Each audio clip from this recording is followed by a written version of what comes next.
უკვე რამდენიმე თვეა ჭყონდიდელის დასახლებაში 11 ჰექტარ მიწის ნაკვეთზე მშენებლობისთვის მოსამზადებელი და შემოღობვითი სამუშაოები მიმდინარეობს. ასევე აღსანიშნავია, რომ ადგილზე არ არის განთავსებული საინფორმაციო ბანერი. მოსახლეობის ინტერესი და პროტესტი გამოიწვია იმ ფაქტმა, რომ ისინი არ იყვნენ ინფორმირებული თუ რა შენდებოდა აღნიშნულ ადგილზე. ასევე მშენებლობის შესახებ ინფორმაციას არ ფლობდნენ მხარისა და ადგილობრივი ხელისუფლების წარმომადგენლები.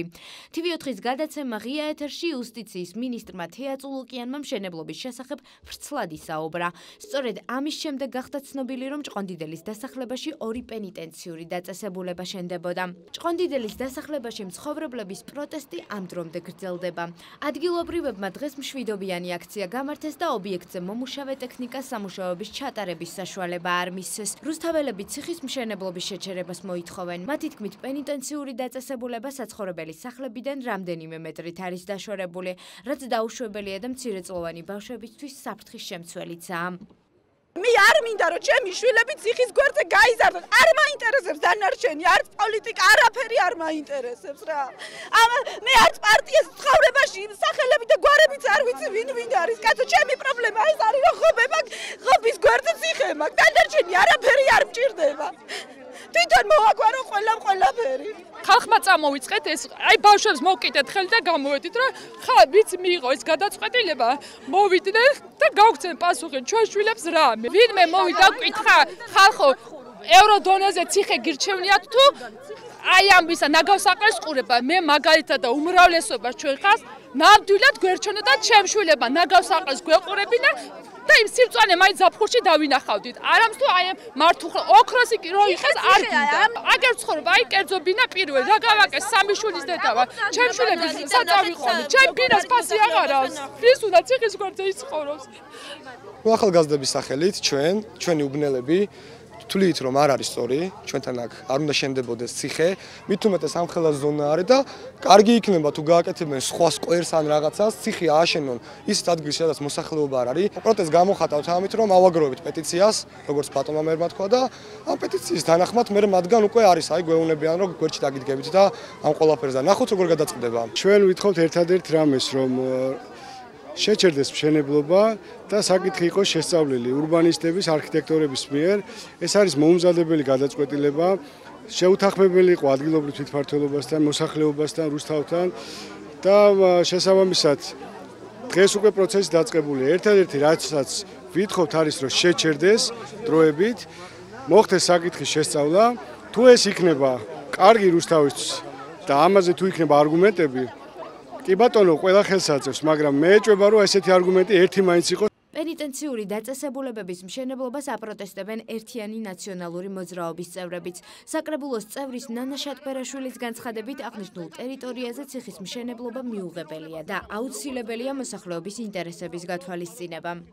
ეს გადაწყვეტილება მიღებული არის როგორც ჩანს ცენტრალური მთავრობის მიერ, მაგრამ ცუდი ის არის, რომ ირაკლი ტაბაყუა არც კი დაინტერესდა რა შენებლობა მიდიოდა თავის ქალაქში და უფრო მეტიც დღესაც როგორც ხედავთ, მას არ აქვს პასუხი და ვერ იღებს პასუხისგებლობას იმაზე, რომ ეს შენებლობა ნამდვილად შეჩერდება. უფრო მეტიც გამომდინარე იქიდან, რომ ის გაექცა აქ დასმულ შეკითხვებზე პასუხის გაცემას, როგორც დაინახეთ, პოლიტიკურ ჭრილში გადაიტანა დღევანდელი შეხვედრის მიზანი. ადგილზე შეკრებულ მოსახლეობას ქალაქის მერიც შეუერთდა. ირაკლი ტაბაღუას განცხადებით აღნიშნულ საკითხზე აუცილებელია ხალხის აზრის დაფიქსირება.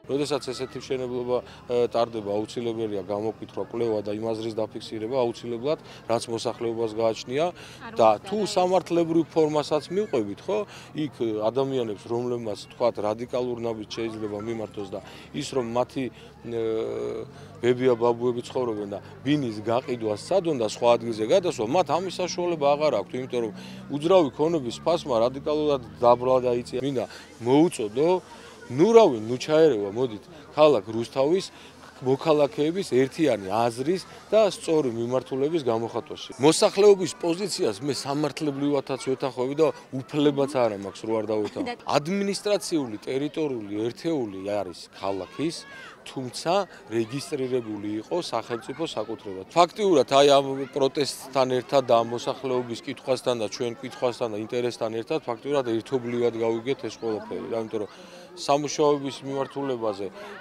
რაც პირველ დონეზე შესრულდა ის სამუშაოები მიწის მოსწორებით სამუშაოებზე არის საუბარი არ იყო და პროექტიც მე როგორც ვიცი ჯერ არ არსებობს და პროექტირებასთან ერთად მიდის სამშენებლობა ჩვენ ვითხოვთ ამ დასაბუთებულ დასკვნას თუ რა ძლიერი მხარეები უნდა გქონდეს თუნდაც ამ მოსახლეობისთვის და თუნდაც ქალაქის განვითარებისთვის და უნდა შევჯერდეთ იმაზე რომ ეს არის ძლიერი მხარე თუ არის სუსტი მხარე და ზუსტად აი ამ შედეგზე ორიენტაციით უნდა მივიღოთ გადაწყვეტილება რა მომავალი ელის ამ ტერიტორიის განვითარებას. პეტიციის ავტორები ოთხშაბათს ოფიციალურად დააფიქსირებენ მუნიციპალიტეტში ამ მოსაზრებას და მე უკვე მოსახლეობის სახელით სამართლებრივი კუთხით მოვითხოვ აი ეს პროცესები რაც აღწერი აი ამის სამართლებრივ მოთხოვნებს. შეგახსენებთ, რომ რუსთაველებმა ციხის მშენებლობის შესახებ საპროტესტო შინაარსის პეტიცია manifest G-ზე განათავსეს. მათი მოთხოვნაა რუსთავში შეჩერდეს ციხეების მშენებლობა.